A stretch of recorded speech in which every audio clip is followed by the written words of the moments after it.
All right, welcome back to the show, everybody, and happy New Year's to you. This is the the New Year's Eve edition of the Real Mind Crime Show, or whatever you want to call this. What this really is this is me a day in advance, and or a night in advance. And what I'm doing is I'm sitting down. I got 4 ice cold Peroni Birra Superior cervezas standing right next to me. And we are going to watch something that I've been wanting to watch with you guys for ages, and I've had a request to do it. But considering how long it is, I never got myself to do it, but this is the time. Like, this is the time I decided today. It is time to react to the Dream Team documentary. I'm pretty sure we've all seen this. I've definitely seen this, but it's been a long, long time now. And this is one of my favorite documentaries of all time. Yeah, it's basically going to cover the 1992 Dream Team that we all know and love. And I don't think I really have to talk about it on the intro, you guys. You all know what I'm talking about. You know what this is. It's time to open up my first beer. And there it is. And let's do this, guys. Please like the video. Save your hype, because this one is going to totally get demonetized. So in that case, super shout out to members.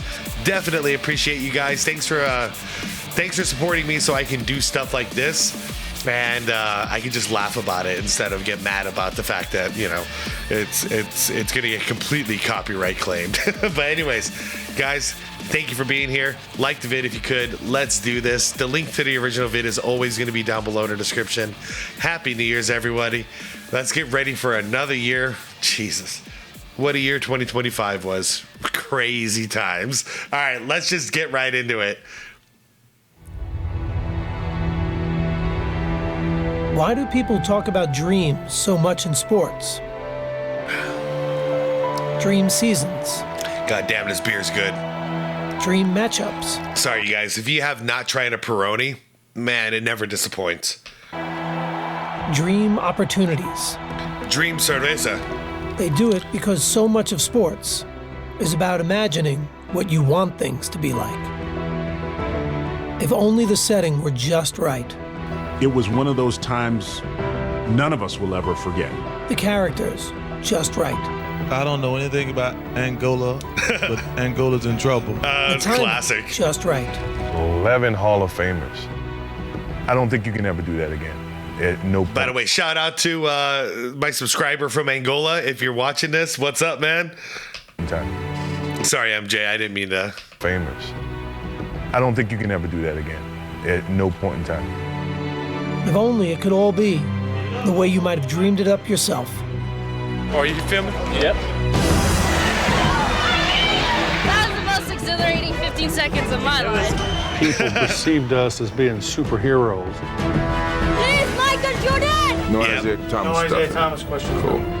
Yeah, this had to happen before the internet, because now everybody across the world gets immediate access to all the stars. I mean, in any field, whether it's entertainment or sports or whatever.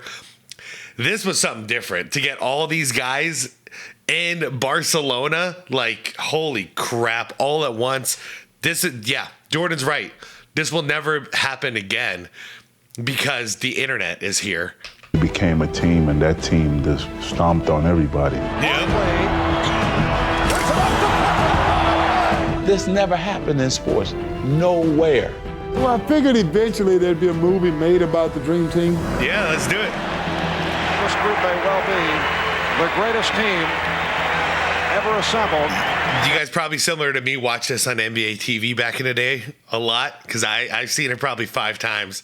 But I haven't had cable in almost 10 years. So I think it's been about 10 years since I've watched this. The history of team sports.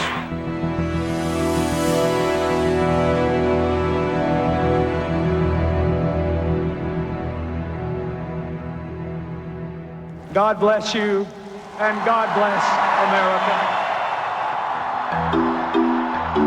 What's up, 20 years can Bubba? go by pretty fast, and the world isn't gonna stop and wait for you to remember what it used to look like. 1992 was a time of change. New faces in America quickly transforming into cultural icons. grunge music, Fresh Prince, gangster rap was hitting a peak. So than the superstars of the NBA. The Bulls have repeated. Let the party begin. After the legends of the 80s had lifted the league's profile to new heights, a fresh crop of players had blown the lid off. I love that. Coast to coast for Barkley. Here's Hewitt. Robinson. Oh, their talents, what a windmill, and their charisma made them more than just basketball players. I am not a role model. They were a new kind of star athlete whose popularity transcended the game. Oops. Is it the shoes? No, Mom. It's got to be the shoes. Now the very best of them awaited their brightest showcase, the world's largest athletic stage, the Olympic Games in Barcelona, Spain, even if no one truly realized the impact they would make there. It's a watershed moment in the history of sports, not just the Olympics, not just basketball. It moved the culture along. Dude, I know of a lot of people they don't know anything about sports, don't know anything about basketball. They all remember the Dream Team. But in 1992, not everyone was ready for them. Not everyone thought pro basketball stars had a place in the Olympics. This kind of thing had never, ever, ever been done. So there was a lot of, poking the bear, if you will, by people in my profession. Sports journalists and journalists in general were skeptical, angry, because this wasn't the Olympic movement. Wilbon, not us fans, though, because it made perfect sense for us fans. We were not putting out our top talent. And the Olympics is all about putting your country's top talent on front stage. We weren't doing that because we were so freaking good. The college guys were getting it done, every Olympic after Olympic game. But the rest of the world caught up to us, so it's time to set a new standard for the world. And that's what the Dream Team was. It set a whole new standard, and that lasted for, 92, 96, 2000, and then was it 04 when we dropped it? So it lasted a while, that standard. The Olympic ideal had always been about amateur competition, which meant the United States had always sent basketball teams made up of college kids. Teams that dominated for decades. In 1972, the Soviet Union was awarded a victory over the U.S. in a controversial gold medal game. The United States apparently had won the game, but the debate still goes on. To this day, that American team still hasn't claimed their silver medals. But that result seemed like a fluke when the Americans got the gold in their next two Olympic appearances. U.S. has its ninth shooting jumpers every way like MJ. While the U.S. celebrated, though, the rest of the world was catching up.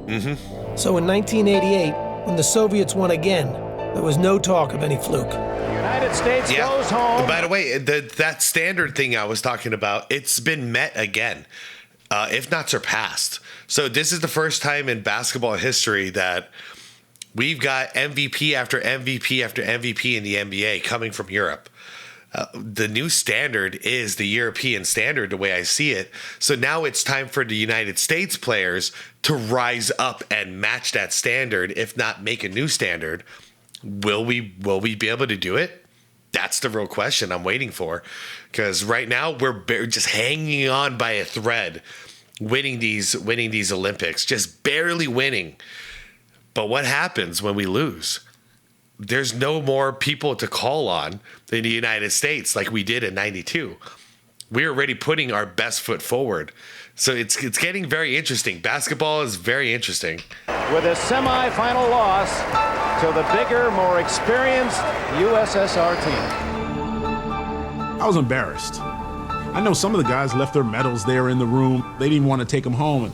Danny Manning. Here we are, USA on our chest, and we didn't get the job done. But the amateur ideal had gotten muddled. Marley. While NBA players were prohibited from Olympic competition, professionals from other leagues abroad could play. If you played in Europe for money, you were an amateur, but if you played in the NBA for money, you were a professional. And so our players weren't eligible. Those other countries were using pros. Playing against 18, 19-year-old kids, that is really unfair. I agree. Changing the hypocrisy, though, was a central goal of a European named Boris Stankovic, the head of FIBA, the World Basketball Federation. He was very much intent on lifting basketball up to the highest possible level of international sports. And if the whole world knew that the very best players in the world were not participating in the Olympics, that made it a second-class event. Yeah. So in 1989, Stankovic issued a resolution to allow pros from all leagues to compete in the Olympics. But back in America, the NBA was lukewarm to the idea. We wanted to be good partners with FIBA to grow the sport of basketball, but we weren't particularly anxious. We didn't know what it would mean. We didn't know if our players would want to do it. We didn't know what the logistics were, but the vote passed, and NBA players were eligible for the Olympics. I mean, it's silly that it was not that way all along. If you think about, like, you know, soccer or football in the majority of the world, they always have pros play, you know, in whatever professional league they're playing in. They're still in the Olympics, you know, because they're the best of the best, and that's how it should be. Like, the fact that you had to put an amateur in the Olympics, I think that's weird to me. I don't like that at all. We should put the best of the best always for the Olympics. Now the issue wasn't about whether American pros could play, but whether the best players wanted to play. Yeah. The one guy that, you know, that we were a little concerned about was probably Michael. The thought back then was Michael Jordan plays 36 holes of golf 90 days during the summer. What the hell is he going to be doing playing basketball? I was hoping they would not ask me to participate. And I was trying to figure out a way graciously that I could decline. I'd done the Olympic thing before, and when Rod Thorne called me and asked me, I wasn't gung-ho about it. My appeal to him... Interesting, fun little fact I just realized. Jordan represented the last of the amateurs to win the gold in '84, and then he also represents the first of the professionals to win the gold in '92. You're the top player in the world. This is bigger than the NBA Finals, and, you know, we need you. His thing, well, who else is playing? I mean, are all the good players going to play? You know, I'm not going to play by myself. So Michael Jordan waited to hear more, and Rod Thorne made his next call. It was a no-brainer for me. You know, I was in from day one. And I figured if I jumped in first and said I wanted to play, that would get guys to want to participate as well. I think if Magic wasn't on that team, I don't think it would have been as spectacular as it was. And to finish out our careers, that was important for both of us. And also, I wonder, I would love to ask Magic, did he make that decision to go in before or after he had to retire from the NBA due to the HIV virus? Makes me wonder. Once you get guys like Magic and Larry committing to the team, then all of a sudden it becomes something very, very special. Yeah. Representing the USA is already a tremendous honor. But to know that you're going to be on a dream team is a once-in-a-lifetime experience. Magic, Bird, and David Robinson weren't alone in their pride. They called in the big guns. We're the Navy SEALs that we had to go over there and kick butt and take names. With those stars and the Utah Jazz... Yeah, what a duo in the center position between David Robinson and Patrick Ewing. Man, and yeah, looking at his face too, the point guard position, Magic Johnson and John Stockton, so good. Michael Jordan and Clyde Drexler, like, dude, the backups are, oh my God, what a team. Tandem of John Stockton and Karl Malone, the dream team was starting to take shape. It don't matter if you call me last. I got the call. Yeah. I didn't feel like that I deserved to be called, but I truly wasn't going to tell them that. That's weird because now you call yourself the greatest of all time. But back then, you were a little more humble. I was actually surprised you got the call too, to tell you the truth. But I'm glad you did. You were a great, great asset to the Dream Team, man. Big time, especially on defense. I was like, yeah, I'm in. I didn't even think to say who else was on the team. I'm like, yeah, I'm good. Nice. Yes. Love Chris Charles Mullen. Barkley's ability was never in question, but his attitude was. God want us to win the world championship. I don't know if I go that far, Charles. No, I talked to him the other night. I learned early in Philadelphia. It doesn't matter what I say. So from this day forward, I'm gonna say what the hell I want to say, and some people gonna like it, and some people gonna dislike it. But after a series of incidents on and off the court, the least of the committee's concerns were about what Barkley would say. I was asked to talk to him. He was so honored that we would even think about asking him. He convinced me that you won't have any problems with me. Nice. Now, with the team nearly complete, Rod Thorne had enough talent secured to go back to where he started. Representing my country was a big thing, but I think, the biggest motivation for me was now I get to spend time with some of the guys I compete against all the time. Portland's Clyde Drexler rounded out the list of NBA players, while the final spot on the roster was reserved for an amateur, Duke's Christian Laettner. Imagine if they chose Shaq instead. Imagine. Off back-to-back NCAA titles. Yeah, this is There's awesome. the pass to Laettner. Puts it up. Yep. In any other That was Olympic year, Grant Hill who passed Laettner that might too, have been right? the team's biggest star. But on this team, he was fine with being the last guy on the bench. I tell people this all the time, and it may shock them, but my most enjoyable year was my freshman year because they don't expect nothing from you except carry the luggage, do the laundry, and get our donuts. And that's easy. The harder thing is to be the leader. Yeah. By May of 1991, 2 months before the Olympics, the team was set.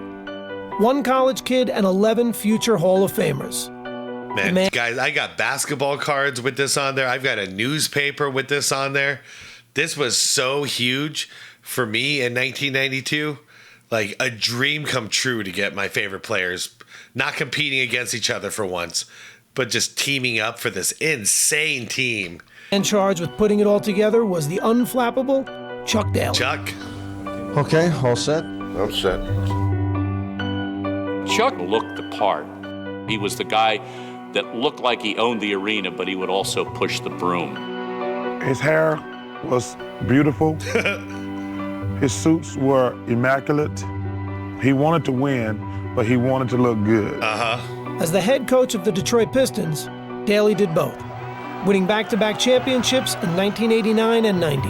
The Pistons are winners and still champions of the world. The Pistons were nicknamed the Bad Boys for their aggressive and some said dirty style of play, never more evident than in their memorable playoff battles with Michael Jordan's Bulls. Michael on the move against Vinnie Johnson to the hoop. He is necktied. Michael Jordan goes down hard. Detroit and Chicago had no love for each other. So when Daly was named the Dream Team coach, many wondered how he'd handle working with the Bulls' biggest star. I did too. I was being asked to wrestle with some demons and some issues. But the coach was well acquainted with the task of managing personalities. He coached the bad boys. And if you can coach those, you can coach anybody. Facts. One player Facts. Daly wouldn't be coaching in the Olympics, however, was his own star in Detroit, point guard Isiah Thomas, who controversially had been left off the team's roster. No matter how much people try to say now, it was no big a deal. It was a big deal. I talked to Isiah at the beginning of the year about the aspect he wasn't on the team, and he was not comfortable with it. I'm sure he is very hurt. He's a very deserving player, but he was not selected. Thomas was well on his way to a Hall of Fame career, but was also seen by many as the biggest cultivator of the Bad Boys image in Detroit. He was injured in 92 as well, wasn't he? And now Isiah Thomas and Cartwright are swinging. Isiah was the general. He was the guy that would yap at his teammates and say, knock them on the ass, do whatever you got to do. A beautiful backdoor pass from Pippen. He's the devil in the air.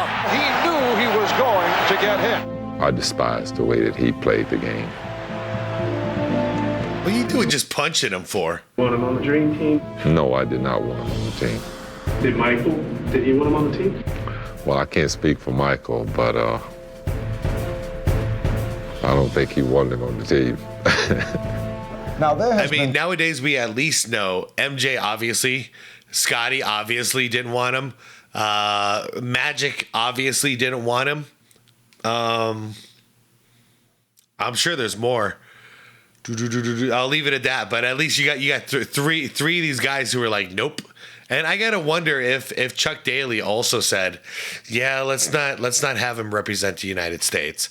You know, speculation that your icy relationship with Isaiah Thomas is the reason that he was not selected.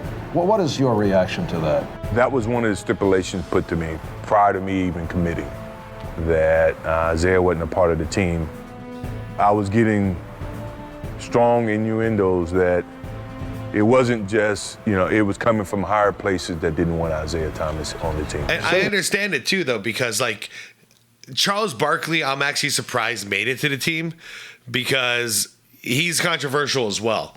But the first go ahead with the pros, I can totally understand why they didn't want anybody who's going to embarrass the country in a way where, I mean, with Isaiah, you got to worry like he might punch someone in the face. Something crazy might happen with Isaiah on the court. So I get it. And it also seems like they decided this before they even asked MJ to join. Things are being pointed at me because of our relationship and of course about the way that the end of the game between Detroit and Chicago ended. We were picking the group just after the Pistons had been eliminated by the Bulls, and it was very bad timing for Isaiah. Yeah. Everybody had fresh in their mind the picture of Isaiah walking off the court. Yeah, and could you imagine if the United States lost and then Isaiah's just walking off the court like a sore loser like this? You can't do this. Getting out of here. They left the bench, although there's 7 and 9, 10 seconds remaining. The Pistons just left. When the Pistons walked off the court before the final bell, I think it left a bad taste in a lot of people's mouths. All right, no Isaiah Thomas No Isaiah stuff. Thomas questions. Cool. Jordan and the team were done answering questions about Isaiah. But with training camp approaching, a bigger question would need to be answered. Hello, how you doing? How would the 12 stars that were selected play together? Welcome. La Jolla. Training camp began on June 22nd, 1992, in La Jolla, California. And when the gym doors opened, no one was quite sure what to expect, especially the players themselves. It's a lot of egos in one gym and on one team. Everybody wanted their form to shine and showcase why they were a part of this team.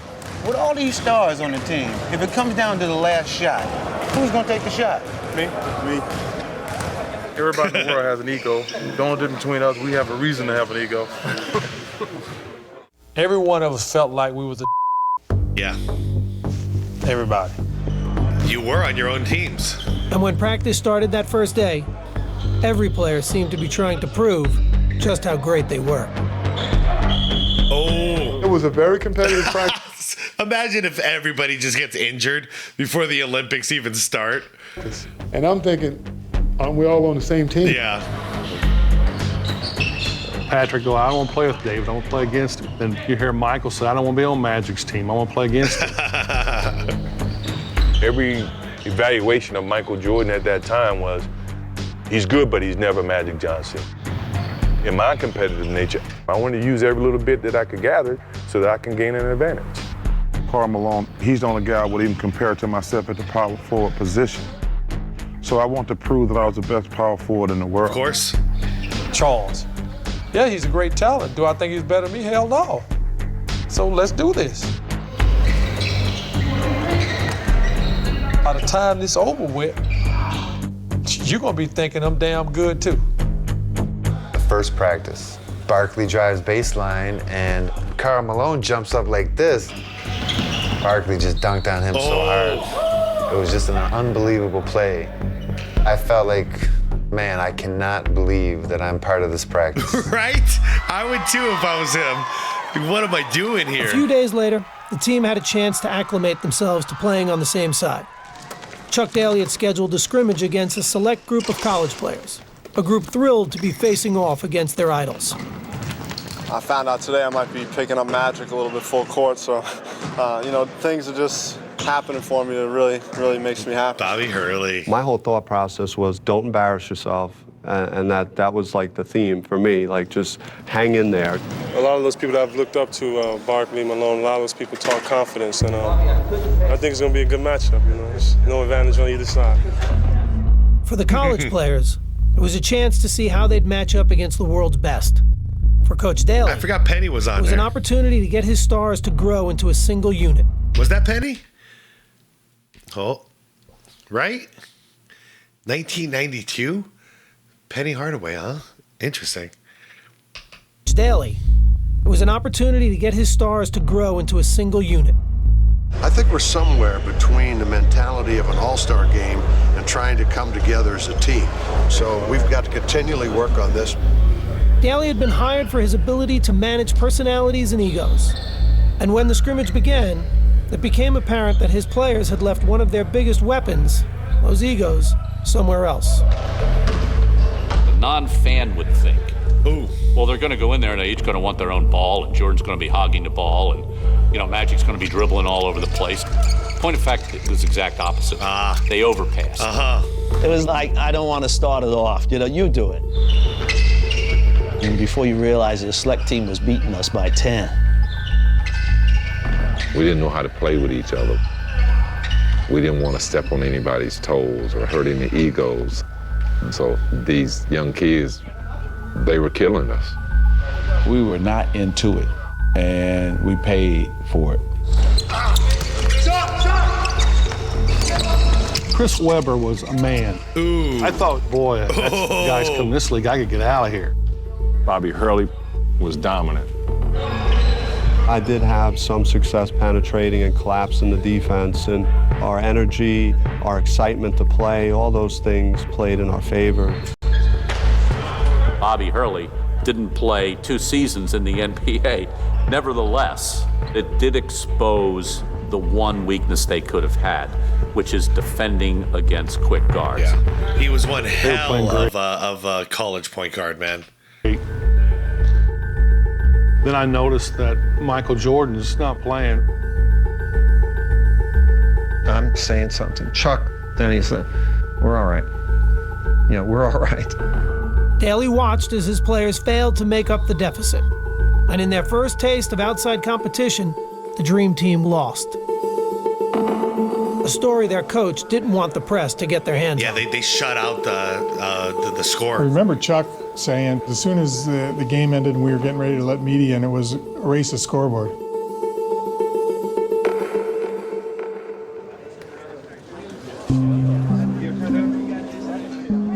Interesting, too, I forgot. So he had Jordan just sitting there on the bench. I wonder if that was also like a part 2 of the statement. Hey, you can't just expect this guy to save you now, you know? Media comes in, scores, if not hundreds. They can sense something. You can feel the tension, or you can feel something in the air. Yeah, did you get their ass whooped? Some of these college players we just got through playing against probably should be on this team, but they'll get their chance. The teams posed for a picture together, both not sure what to make of what had just happened. But the man in charge may have had the answer. And that's the beauty of single game elimination, you know, and not so much single game elimination, but winner moves up. Because any given day, you could lose, man. Just as easily as you could win, you could lose that one game, that first matchup against a team. That's why I like the NFL so much. You know, Chuck threw the game. If you look how much Jordan played and how he subbed guys in, not picking up, not making any adjustments, he knew what he was doing. It was legit. It felt tremendous, you know, what we were doing that day. You know, they couldn't stop it. There are kids who believe in Santa Claus too, and the Easter Bunny, and now that they've grown up, I hate to burst their bubble, but it was a game thrown. Mm-hmm. Yeah. not many people would have done it. And he did it. I think it's brilliant by Chuck too, because that put the fear into the players to go, oh crap, this is not a guarantee that we're going to win gold. We could get really embarrassed. We're lucky this time the media wasn't here to watch it. Chuck Daly, 10 out of 10. Brilliant move. That's like a Phil Jackson level move. Gratifying to Chuck for us to get our butts beat like that, because now we had to listen to him. From then on, he had a way of just saying, you could lose. After fixing his collars and his hair, his speech was, anybody can get beat, so you got to be ready to play. Yep. And I think that's the only speech he ever gave us. The message got across. I mean, Chuck couldn't have been happier, I'm sure. It was brilliant on Chuck's part to be able to orchestrate that and play along like he didn't. Why didn't he tell you guys? We probably would have screwed it up. The next day, training camp ended with a rematch against the college kids. I love Coach K. And once play started, everything made sense again. All right, guys, beer number 2 time. I don't know if you guys are having a drink along the way as well. If you are, cheers. Beer number 2, let's go. Returned drastically. Happy holidays, everyone. We showed them why we are who we are. We pretty much beat them by 100. They couldn't score. And by the way, Jordan played a lot more that next sprint. That'll help. It reminds me of 86 when Jordan was put on a minutes restriction because of his injury. And then you unleash him afterwards to play full time. And he's an absolute hungry dog. He probably simulated a little bit of that too. He's like, yeah, Jordan, you just sit here and watch the team get your ass kicked. And there's nothing you can do about it. Now let's unleash you. Portland. Before the Dream Team could play in the 1992 Olympics, they had to qualify. The place to do that was Portland, Oregon, and the Tournament of the Americas. It would be the public's first chance to see the NBA stars together in a game, especially Jordan, Bird, and Magic. Daly had asked all 3 to be team captains, but Jordan had turned him down. Oh, wow. I knew how much it meant to both of those guys because they never had the opportunity to play on the Olympics. So I said, you know what, Chuck, don't worry about me. Let these old dogs do it. I didn't know that. I forgot Magic that. and Bird That's weren't cool. just the team's oldest players. They were also the most revered. How fitting is that the team captains, co-captains, are Larry Bird and Magic Johnson? I love it. They had entered the league together in 1979, embarking on a rivalry that had redefined the NBA. And along the way, their personal admiration for one another had grown. Magic's just a great basketball player. He's the best I've ever seen, Unbelievable. I don't know what to say. In 1992, they'd be getting the chance to share the ball. But the opportunity would be coming at the end of their careers. Bird had given his soul to the game. But after so many years, his body was betraying him. Had back problems. It just gets to the point where you just couldn't play. I mean, you couldn't think, couldn't move, couldn't run. If you can't feel your feet, it's hard to run. Yeah. Larry was on the fence because of his back, so I said, man, LB, you gotta play, man. You gotta play. This is our last chance to be together. Magic would be able to convince his old friend to play. But at the start of the 1991-92 NBA season, he was forced to retire after learning he had the HIV virus. Doctors would eventually clear him to play in the Olympics, though that didn't stop fears from swirling. There's a lot of players that really didn't want him to play, didn't want to play with him or against him, because nobody knew what disease meant. They say you get a little blood on you, you got HIV, Yep. or you breathe on you, Back in the 90s and the early 90s, there was fear about even kissing somebody with HIV. We knew nothing. We knew nothing. We had no resources, no internet to do our own research. It was all word of mouth, and it was so incredibly wrong the way we had it back then. I never bought any of that, you just keep going. And that's what Irving decided to do, just keep pushing, keep going. 6, 5. Love this All-Star game. I had this on a VHS recorded. Magic had made a cameo in the 1992 All-Star Game and had focused his attention on the Olympics, hoping for an encore of a lifetime alongside his old rival. Carmelo didn't like this at all. Our careers were really over, and it was something I thought needed to happen for both of us. It's an encore, man.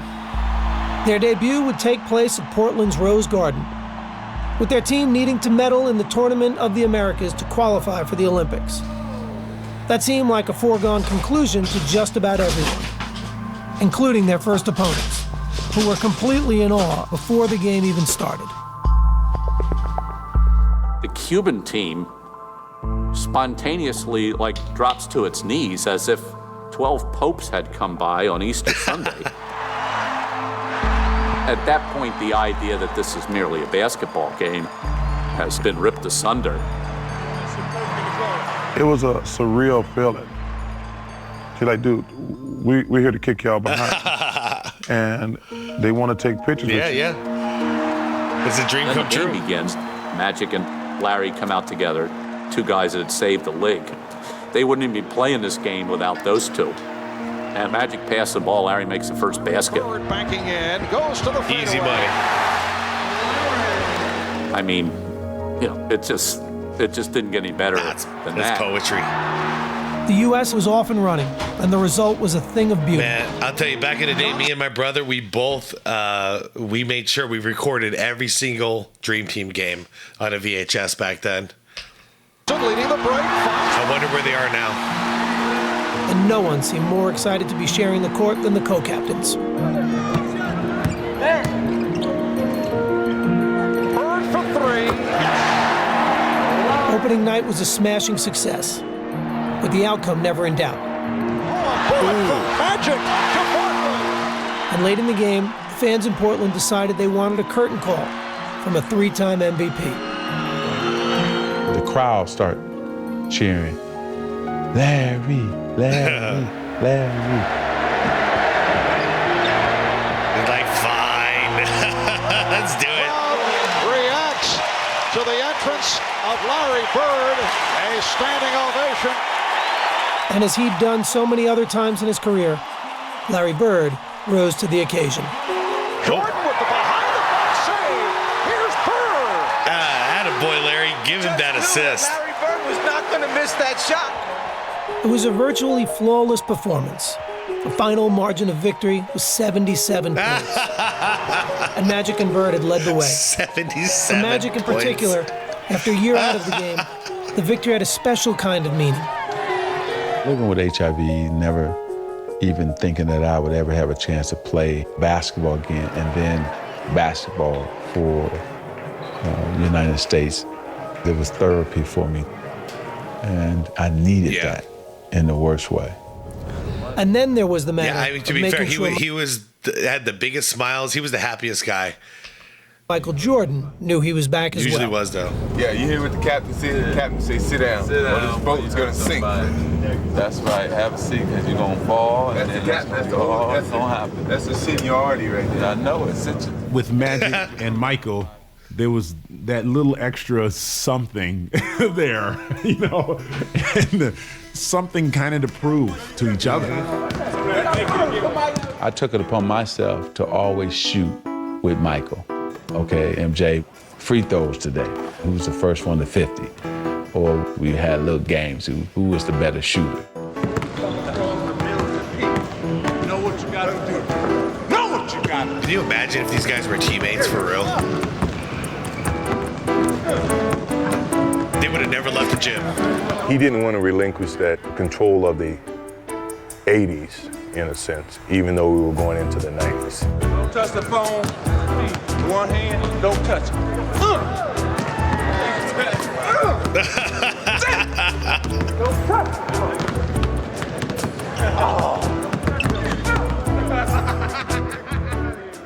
He just come off missing a whole year. So it was who can win, who's going to have the bragging rights by the end of this trip. You You can't get too close to Michael, it's a foul. You haven't committed a foul in almost a year and a half, man. How can you talk? Michael's always tried to let people know that he's the top dog in whatever. That's just his competitive mode. I'm the young guy with the elder statesman. These old guys, they got arthritis. They can't stand in one spot too long. He's a young puppy. I'm the big dog here. Whatever I say goes. I love While it. the winner of I love the Magic and dynamic. Michael's Can You Top This challenge remained in doubt, when it came to facing the competition in the Tournament of the Americas, the team stood united. When we took the court in Portland, which, you know, we're on home ground. By the way, this also puts perspective in it. Where Magic Johnson is like improperly ranked these days in the all-time greats list. Guys, when Michael Jordan was coming up, all the comparisons were, he ain't no Magic Johnson. He ain't no Magic Johnson until he surpassed Magic Johnson. But why did that happening make it so Magic is so far low on so many people's ranks? I don't understand it. To showcase to the fans who will be representing them. The lead is 30. Steele. Jordan. I'm going to send a message around the world today that y'all can give it up. You foreigners can give it up. Mullen with the steal. Stockton. Everyone's playing for silver. Stockton set him up perfectly. The Americans won their 6 games at the tournament by an average of 50 points. All right, Larry, your impressions of tonight's game. The gold medal was no surprise. But what was unexpected was the team's interactions with their opponents, who showered them with adulation before, after, and even during games. Magic Johnson and Oranga shaking hands after the shot. The Tournament of the Americas had served its purpose.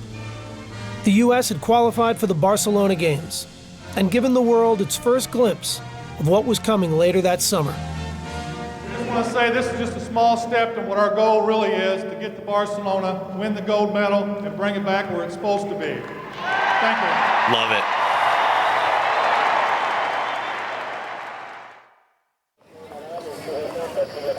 On July 18th, 1992, with the Barcelona Olympics a week away, the U.S. men's basketball team headed overseas.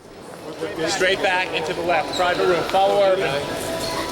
Was that girl that, was that baby Larry was carrying, is that Sue? Is that his daughter? They would hold several days of practice in Monte Carlo and play one more tune-up before heading to the Olympics. The luxurious setting on the Mediterranean Sea was fitting for what already may have been the world's most famous team. Monte Carlo is one of those glamorous cities, and here we were with the most glamorous team ever.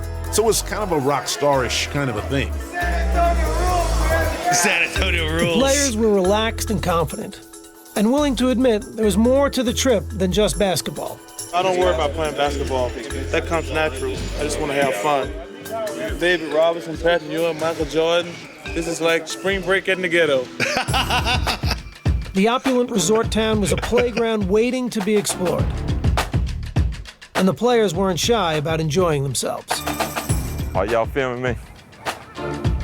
Now look. The scene in Monte Carlo was great. It was just breathtaking. Yep. I was down on the beach, just kind of Scotty acting like this is the first time he's seen some booty. Like, come on, man. enjoy some of the scenery. Look at this. This is paradise. Yeah, this is paradise. I think every team in the NBA should train here, actually. They need to get a team here.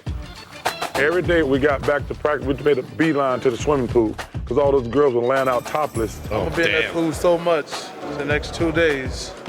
I don't think I'm on the swimming team in Barcelona. We're all out there with our significant others and all these women walking around topless coming, can I have an autograph? Oh, shoot.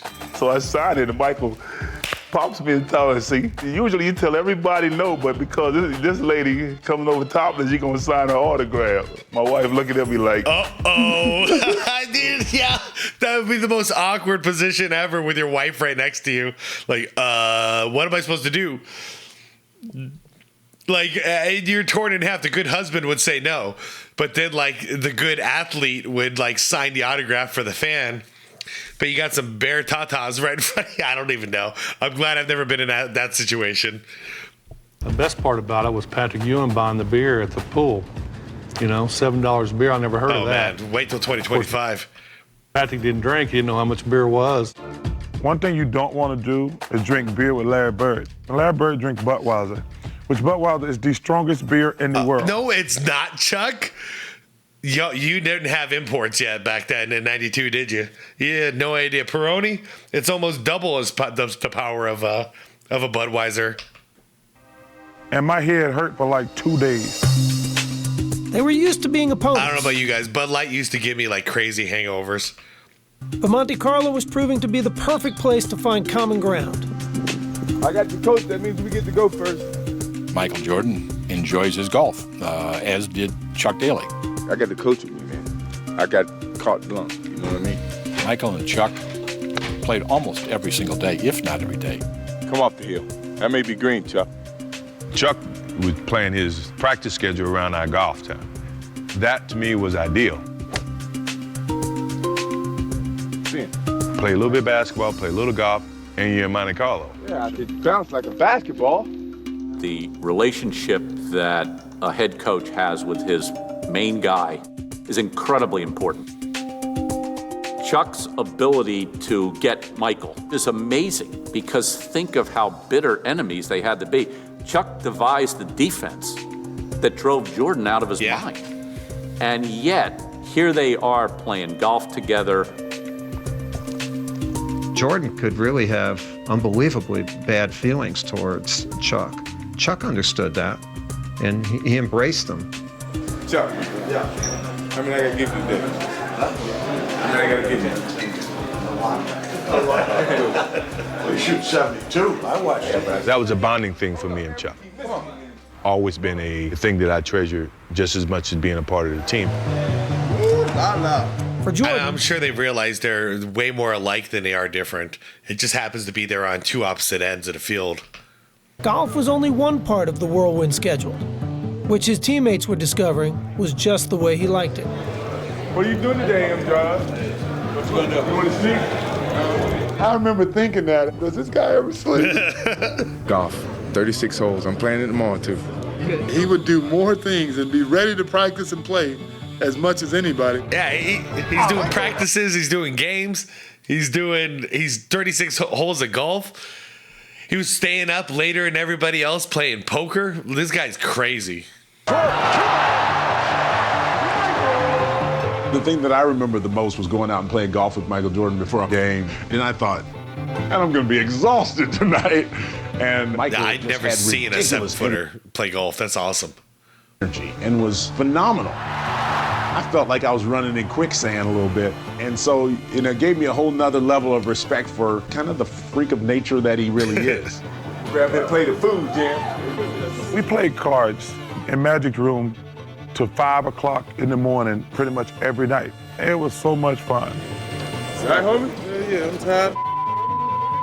He's like a bionic guy, or he'd play cards, play golf, play basketball.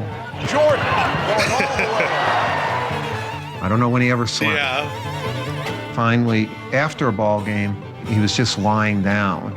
And I looked at him, I said, I think that's the first time he's gone to sleep on the whole trip. To be fair, Kobe Bryant also is notorious for not getting enough sleep. I think he said, I'll sleep when I'm retired, if I'm not mistaken. After a few days in Monte Carlo, the players returned to the court for an exhibition against the French national team. Everybody had their eyes on one team.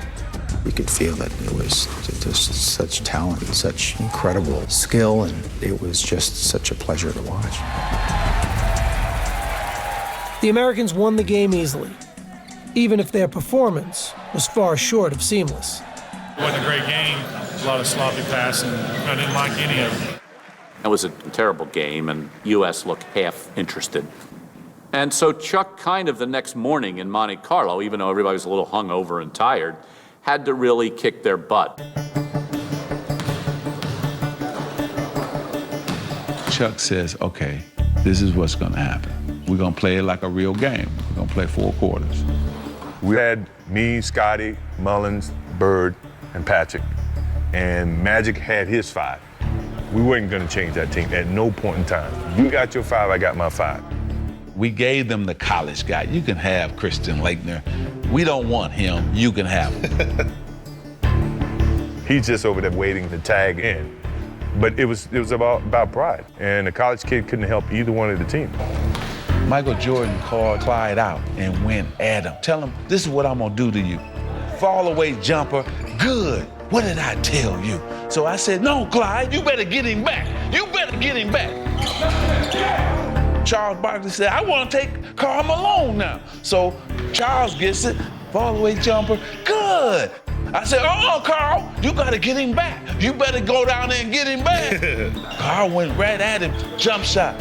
You ain't nothing, Barkley. So then I came down. I love it. His energy is real high. He feels like he's in an opportunity to prove himself.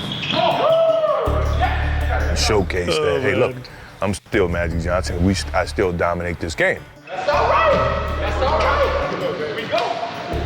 love it. I would love to be on a team with Magic Johnson. Was saying, you ain't the guy, and we got other players in this gym. Don't be cheating on me. Doesn't take much to get Michael going. Just a little something to tweak him, and it's on. Oopsie. He never liked to lose. Mike always got that look.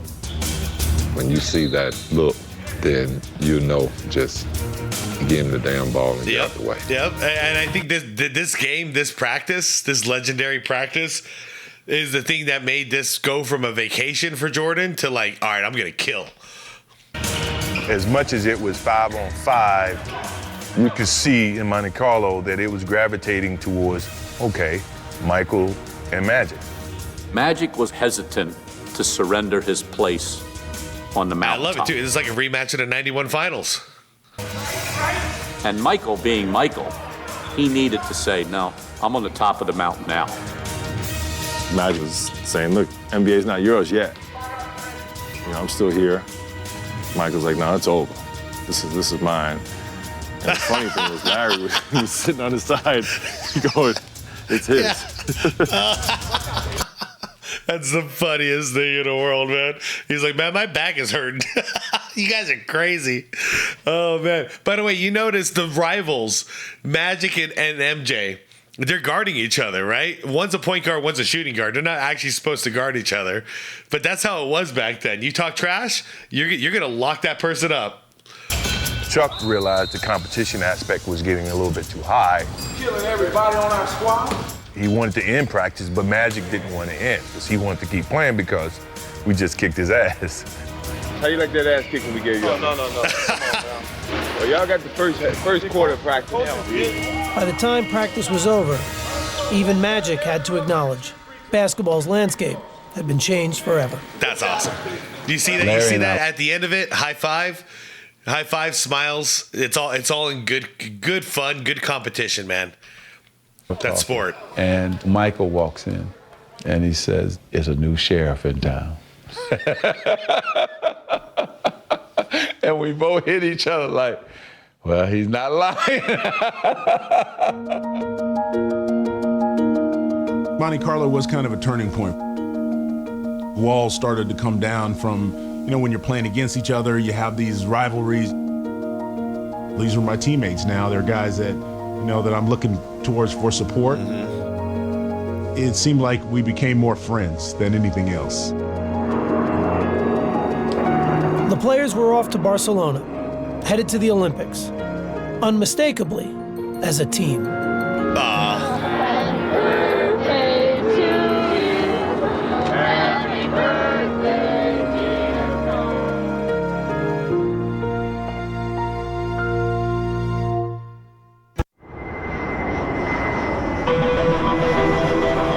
The The United States men's basketball team landed in Barcelona for the Olympics Here we go. on July 24th, 1992. In store was an experience unlike anything they or the sports world had ever seen. The plane landing in Barcelona, helicopters flying over it. We're thinking, wow, what is all the commotion? What happened? And then we figured out they were there for us. That's crazy. That was the first time that we realized how popular and how enormous this thing was. I was like, guys, if we lose, it's gonna be like the biggest upset in sports history. Barkley was right. There was no margin for error, a reality the rest of the team openly accepted in their first press conference in Spain. I know I'm really afraid to fail because I can't go back home if we don't win the gold. Even though I'm from a little small place in Summerfield, those 250 people there said, I can't come back. Barkley, meanwhile, handled an endless I had a barrage newspaper of this, too. questions as only he could. How did you feel in 1972 when the Soviet Union beat the United States in that wild game? Well, I had just flunked my entrance exam in the kindergarten, so that was the only thing, You know, everybody that has ever been in front of a camera, we tend to not say certain things. Why don't they just take their ass whipping like people and go home?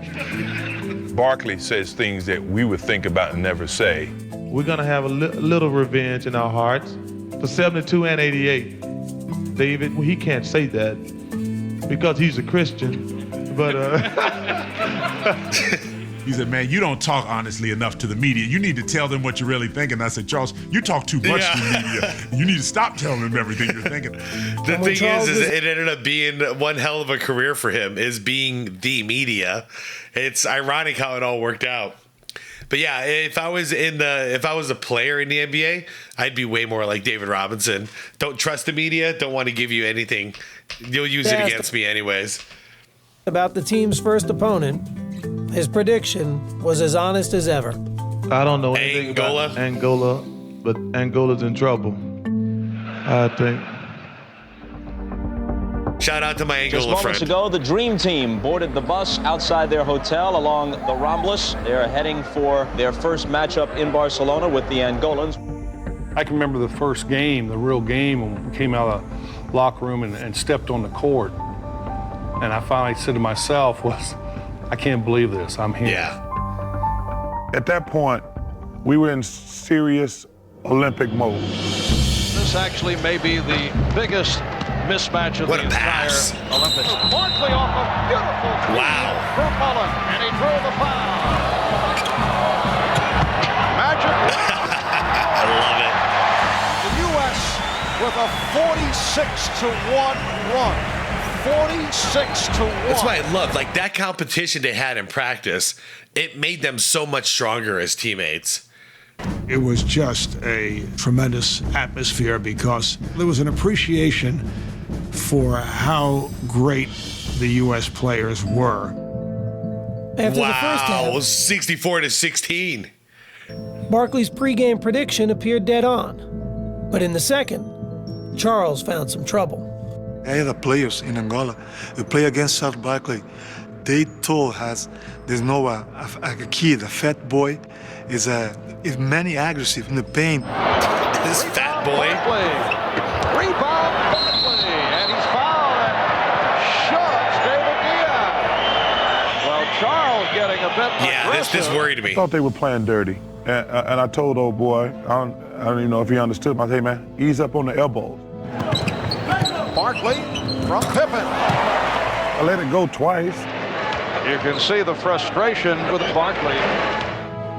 And the next time I just cracked him. Barkley from Pippen. Yeah, he elbowed him. And a technical foul has been called on Barkley. I gotta tell you the truth, this was the moment where I'm like, uh-oh, we might have made a mistake with Charles Barkley. To his dying day, Charles claims the guy elbowed him 3 times.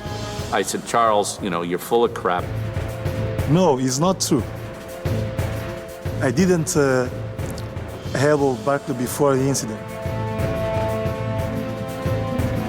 People always say, turn the other cheek. If you turn the other cheek up, I'm gonna hit you another cheek too.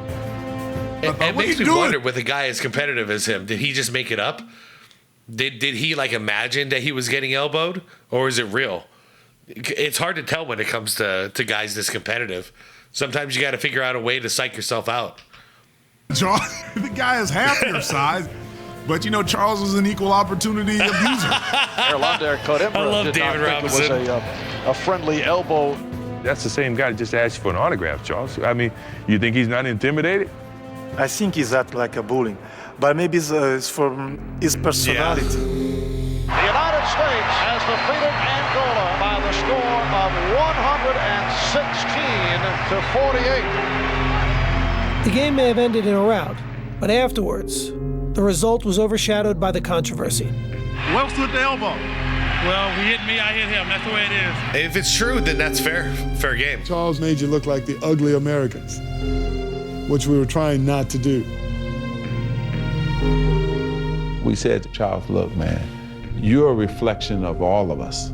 So if you do it, they're not going to write the article that Charles Barkley did. They're going to say the dream team. Yeah, true.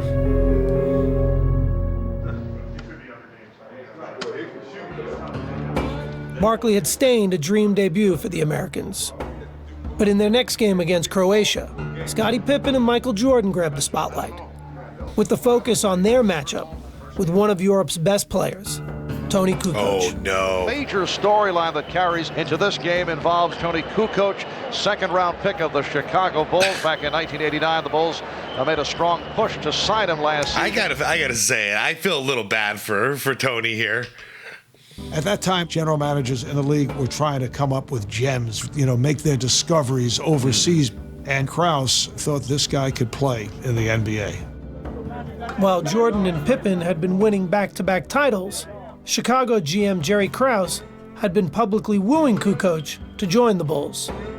Krause was recruiting this guy and talking how great he was. That's like a father who has all his kids and now he sees another kid that he loves more than he loves his own.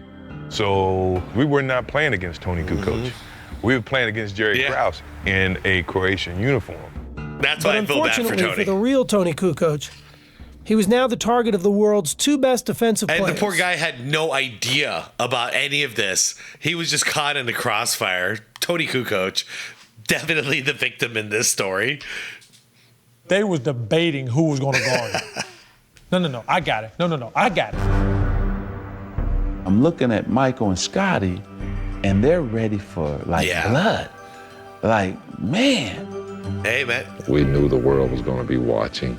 We knew everyone wanted to see what Tony Kukoc was like, and we were going to give him the worst experience he ever had on the basketball court. Crazy.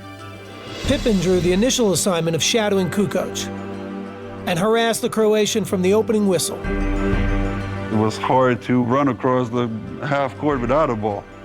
And with the ball, it was just, here, somebody else get it. Tony definitely wasn't getting a shot up, and he wasn't going to score. Kukoc is nothing for 4, and he's contributed nothing. We wanted to go guard him on the bench. Kukoc is called for the offensive foul, and the pressure continues. And after Pippen wore Kukoc down, it was Jordan's turn. That's hell. That's just hell. Stolen by Jordan. He reads it better than anyone. Slammed up. Them dudes were all over him. Rejecting Kukoc. Here's a 3-on-2. Pippen. Oh, yeah, I remember that. I had questions from my teammates during the game, like, what is going on? Do you not see that they're really trying to get you off the court? And I'm like, so what? I guess that's how NBA game is played. Pippen, Jordan, and the Americans cruised to another victory. This one by 38 points. But the domination had its detractors.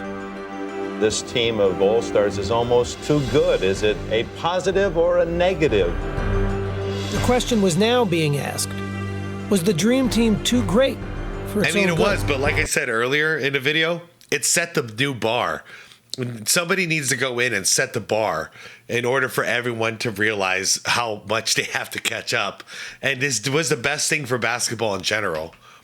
Because they did catch up. It just took time. This team of all-stars is almost too good. Some think that we should go back to the collegians. It's been too easy. I think then we ought to ban the African runners from the 10,000 meters because they make it look so easy as well. This is about our best, and this is wonderful for the sport of basketball. Irvin, there's been some comments that the Dream Team is getting all the attention and there seems to be some resentment about it. Have you heard about it and do you have any feelings about it?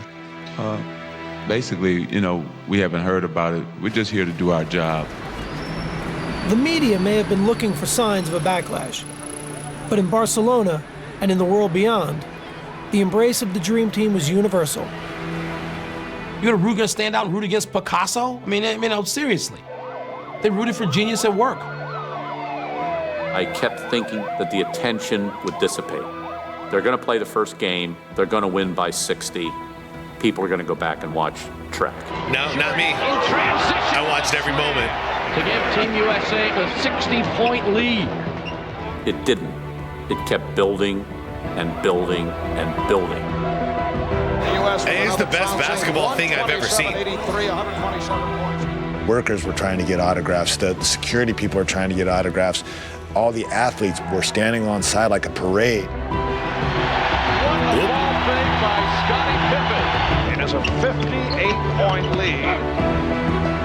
People perceived us as being superheroes. This was a blowout on the U.S. men's Olympic team. The guy on the bench is taking pictures, and I said, wow, we are having an effect over here. Wrap around past the Wrexham. Another easy victory in this, their 5th game of the Olympics. Yep. People talk about the moment that the game of basketball truly exploded globally. This was the event. It was as if the President of the United States was in the midst of a caravan that was going through the streets.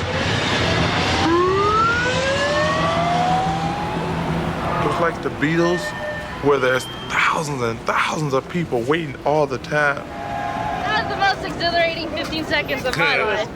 We're like, wow, this is amazing. No one member of the Dream Team reveled in the Olympic experience more than Charles Barkley. Yeah. After throwing the controversial... If there was a Olympic MVP back then, I would argue that Charles Barkley earned it in '92. ...elbow against Angola, Barkley had emerged as the team's most visible player. Everybody always had the same question.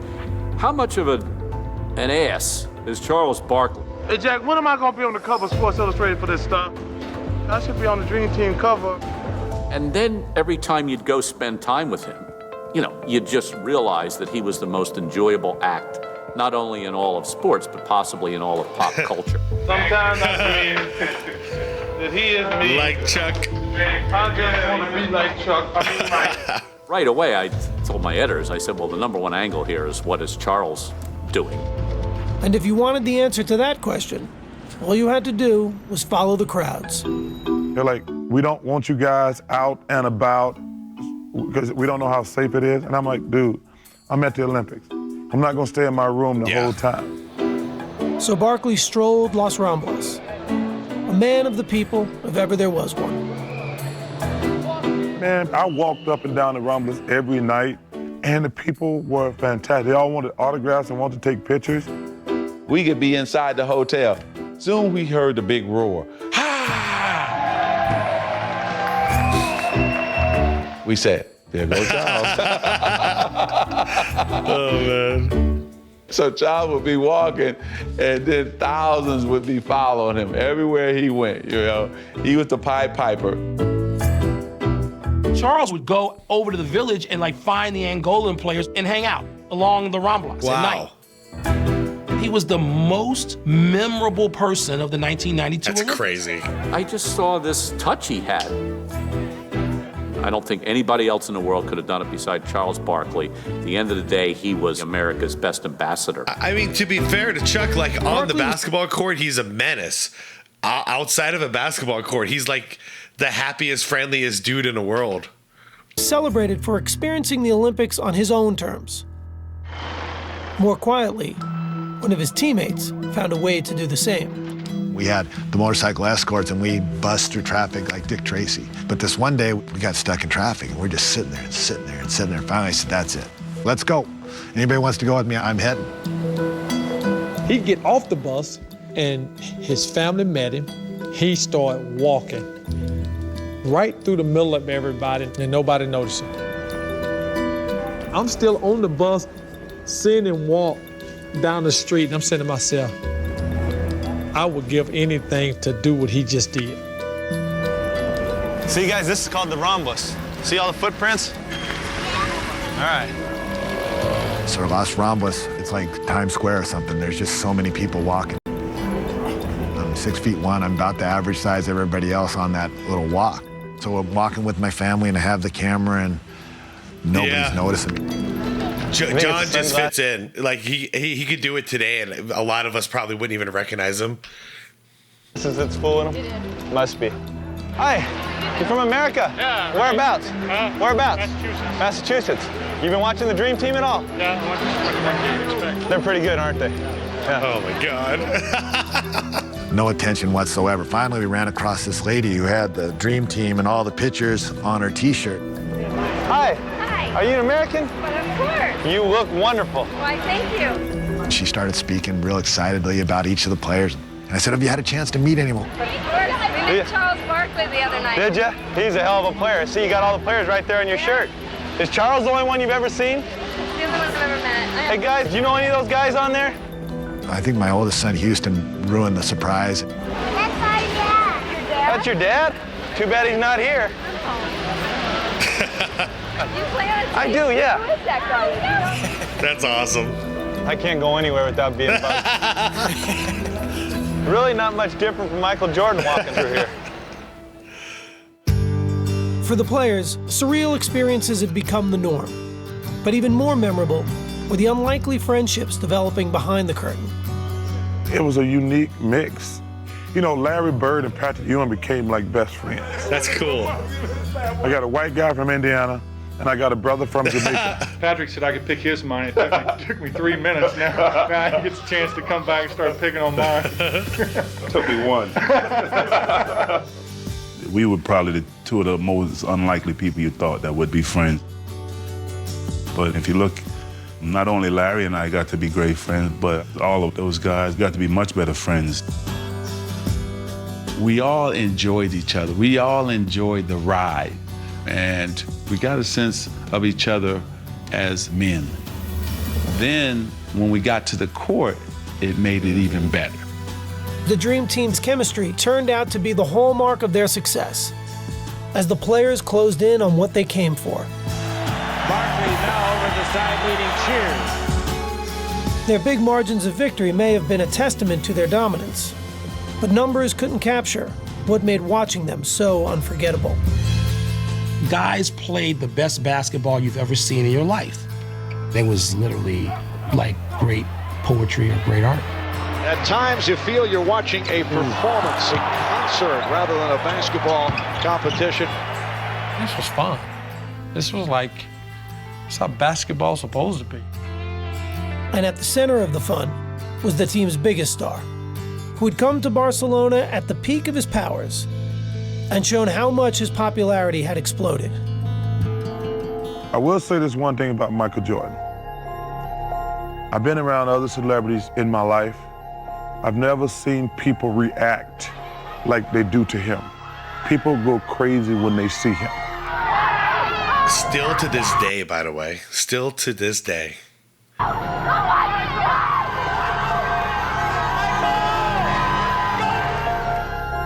In every corner of the world, there was someone who just wanted to see him. Please, Michael Jordan! No one had the sort of pull, the gravity that Michael Jordan had. Jordan had initially come to Barcelona reluctantly, but an early morning trip just before the gold medal game revealed how meaningful his Olympic experience had become. What time in the morning is it right now? 6:30, 6:45, 7, something like that. And I'm drinking coffee, so it's gotta be a hurry. Can we go now? Where you from? Albuquerque. Albuquerque, New Mexico. Big fan of yours. Everyone's a big fan of yours. Your name? George Hirsch. George, how you doing? I'm doing Michael George, nice to meet you. Last night I hit my wall, man. Did you? I couldn't make a basket. What are you doing up so early? I do remember getting up early to walk into the stadium. That is the thing that I remember the most about the Olympics. That's cool. That's really cool. Olympic Stadium. Imagine all the athletes that's been here before us. It's amazing. What about Edwin Moses? Won 122 consecutive races. I think everybody's got something to cherish. I think this is something that my kids are gonna love one day.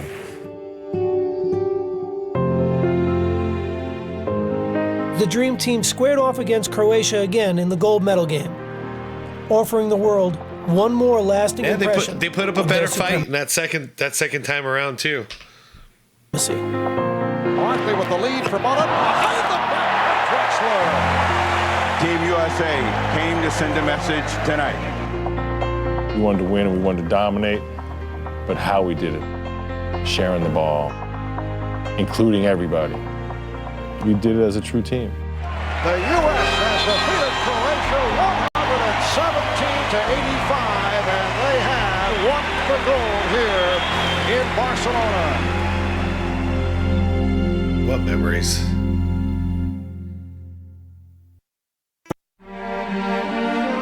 Campeón olímpico y medalla de oro, el equipo de los Estados Unidos de América. Lithuania, that's right. There was never really any doubt the Dream Team would win gold in 1992. But as they walked back onto the court to get their medals, the moment still overwhelmed them. You saw a lot of tears from players. It was a very proud moment for me because anytime you represent your country, you know, that's a prideful thing.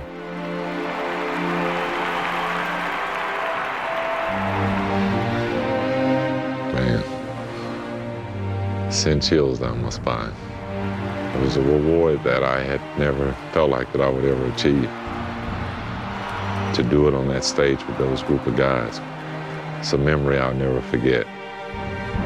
Nothing in my life has ever felt like standing on that podium. I was getting goosebumps. Every single time I heard the national anthem after that had a different significance to me. I knew what it really meant, you know. As a young kid growing up, I used to watch Olympics on TV with my father, and all he talked about was the Star Spangled Banner and the gold medal. It made him feel proud to be American. Being up on that podium that night and receiving it, my father, he'd been pretty proud. All those emotions. This whole thing is just giving me goosebumps. Just overcame me. I got to be one of the guys one more time for my country. I said, man, I'll never forget this moment. You know, if this is the end, this is how I wanted to go out. This group may well be the greatest team ever assembled in the history of team sports. But when the medal ceremony was over, another realization began to settle in. When I walked off, I remember thinking that whole dream has come to an end. The next season, every Olympian except Magic Johnson and Larry Bird would return to the NBA. Michael Jordan and Scottie Pippen would win their third title against Charles Barkley and the Phoenix Suns.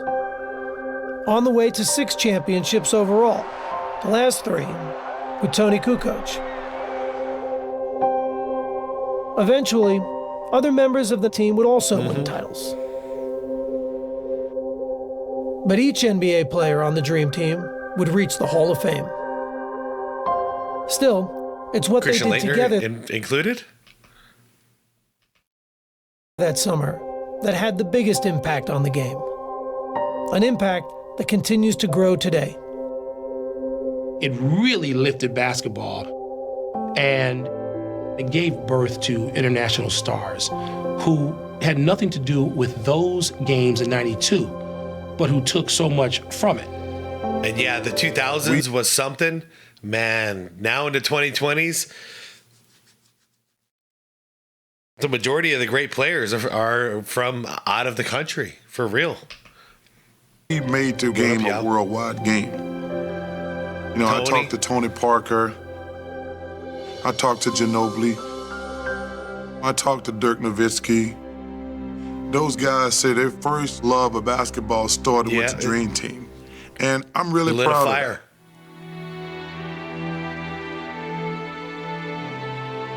The world can change a lot in 20 years. But there are moments in time you never forget, no matter how long it's been. No matter how much else has changed in your life since. 20 years later, they've all kept ties to the game in one way or another. And they all talk about the summer of '92 as if it happened just yesterday. An experience still unlike any other in their remarkable basketball lives. I've never had more fun being around anybody. Everybody got along. There was no ego. We had fun. You know, clearly everybody reminds me I never won a championship. So that to me was like winning the championship, winning the gold medal, and hanging out with these guys. The reward itself is really only a small part of the story. It's what the gold medal represents that will always tie these men together. I like how they inducted the whole team. Oh, so yeah, so Christian Laettner is in the Hall of Fame. There it is, right there. This fraternity, that's pretty awesome. I don't think you're ever going to be able to get 11 Hall of Famers to play all at once, you know, on one team. That's unheard of. Ha! We go on the bus. Ha! We come back. Ha! Walk out the hotel. Ha! Wave. Ha! Wave outside your window. Ha! I can't believe it. I just saw my God. Oh, it's brilliant. It changed sport as we know it. They showed the world how to play basketball. Yeah. What other team can say that? I don't think we'll ever see. They taught the whole world right there. It's an insult to compare anybody else to that team. Take a good look. Perhaps we'll never see a team this great again.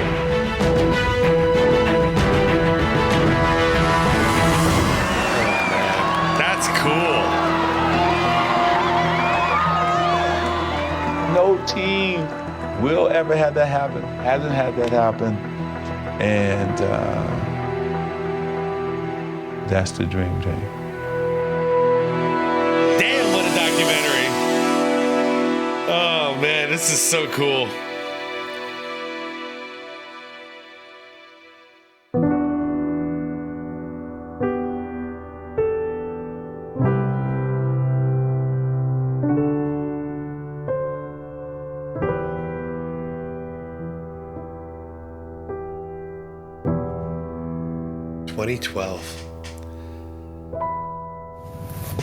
'92 gold medalist, Olympics. USA basketball, Dream Team, original, NBA. Hey, give me some of it. All right, that's going to do it, you guys. Oh, man. Anybody who made it to the end with me, let me know in the comments.